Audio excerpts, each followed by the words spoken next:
Trent, what do you expect from the budget that will be rolled out on Wednesday?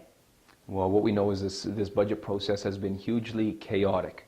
We know that the Wall government has been without a plan, that they've had no direction, that they've had no strategy, and this causes us great concern because we have a time here where the Wall government needs to show huge discipline. What we understand is that that's not happening, and that once again, in fact, they're not listening to their officials who are telling them that the plans that they're putting forward don't make any sense.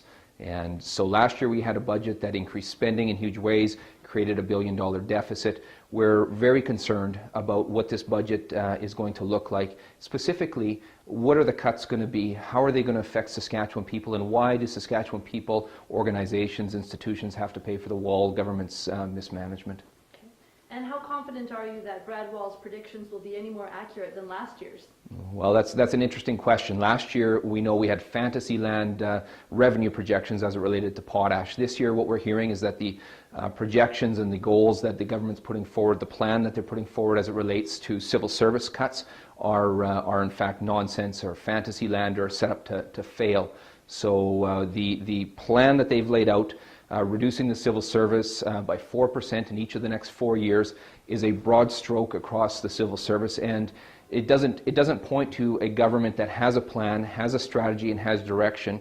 And what it does is it's basically set up for failure because simply many of those positions have to be filled. If they're not to be filled, then there's grave consequences for Saskatchewan people. So it's simply not a good plan. Okay. And just switching gears here, what's on the agenda for a convention? Oh, right. No, I think we've got New Democrats from across Saskatchewan coming together next weekend in Prince Albert. I know MLAs and the leader are excited to get together with the members of our party.